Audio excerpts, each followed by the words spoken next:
अगर आपके पास कोई ऐसा फटे हुआ नोट है, जैसे कि इस नोट को मैंने ऑलरेडी फाड़ गया यार, थोड़ा फड़ा हुआ था लेकिन इसको पूरा ही फाड़ गया।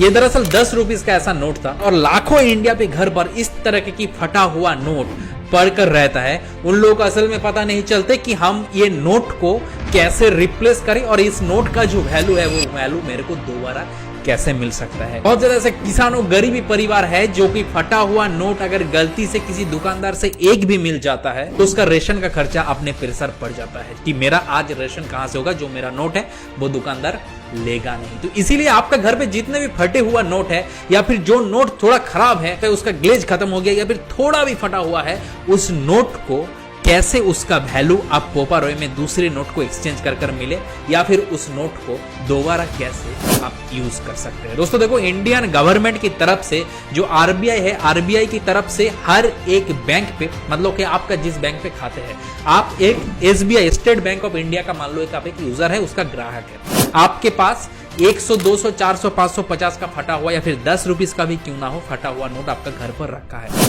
आपको क्या करना होगा, आपका नजदीक वाला बैंक पे जो ब्रांच है, सबसे पहले उस ब्रांच पे आपको जाना पड़ेगा और उस ब्रांच पे जाने के बाद आपको बैंक अधिकारी को बोलना है कि भाई साहब मेरे पास ये 10 रुपया या 20 रुपया का फटा हुआ नोट है। वो लोग वो नोट को दिखाएंगे, वो लोग उस नोट का वैल्यू चेक करेगा। वैल्यू कैसे चेक करेगा, देखेगा कि वो नोट कितना फटा हुआ है। मान लो कि इस तरह के दो साइड फटा हुआ है, एक तरफ उसका जो सीरियल नंबर है पूरा समझा रहे हैं, सीरियल नंबर पे कोई छेड़छाड़ नहीं है, तब आपको वो 10 रुपया का नोट तुरंत इंस्टेंटली एक नया नोट मिल जाएगा। मान लो कि 50 से ऊपर जो नोट है, जो 200, 500 के जो नोट है, उन नोट में थोड़ा भी फटा हुआ है तो बैंक वाला उस नोट को वेरीफाई कर चेक करेगा कि इस नोट का वैल्यू अभी आज के डेट में कितना बन सकते हैं। तो मान लो कि आपका 500 का थोड़ा और फटा हुआ या फिर पुराना नोट है, उसको देंगे, वो लोग आपको 450 रुपीज, 470 रुपीज, 10 रुपया, 20 रुपया, 30 रुपया, 50 रुपया माइनस कर बाकी का जितना भी राशि होता है, अमाउंट होता है, वो आपको बैंक की तरफ से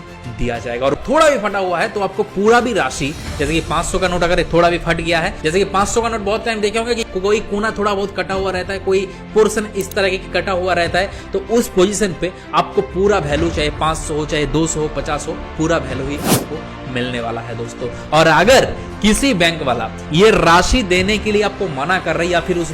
मतलब अमाउंट को एक्सचेंज करने के लिए मना कर रहे, तो सबसे पहले उसको मेरा वीडियोस दिखाओ। अगर फिर भी नहीं मान रहे हैं तो उनको बता दो कि आरबीआई के तहत 2009 से ये रूल्स को लागू कर दिया गया है। किसी भी बैंक वाला ने किसी भी ग्राहक का अगर टूटा फटा हुआ नोट है, उसका उस ब्रांच पे उसका अकाउंट है, तो वो उसको चेंज करना अनिवार्य है। ये नियम लोगों को असल में पता नहीं यार। बहुत ज्यादा से किसानों परिवार है इंडिया पर, बहुत ज्यादा गरीबी लोग हैं, फटे हुए नोट का रियलिटी पता नहीं चलता, हम उसको कैसे एक्सचेंज करें या फिर चेंज करें। इस वीडियो को इतने ज्यादा देश भर में पहुंचाओ ताकि देश की हर एक गरीबी लोगों को ये वीडियो पहुंचे और उन बेचारा गरीबी लोग अपने फटे हुए नोट का फायदा उठा पाए। ऐसा तरह इंफॉर्मेटिव वीडियोस देखना चाहते हैं, मेरा वॉइस अच्छा लगता है तो कुशल बद्र को अभी के अभी फॉलो कर चाहिए।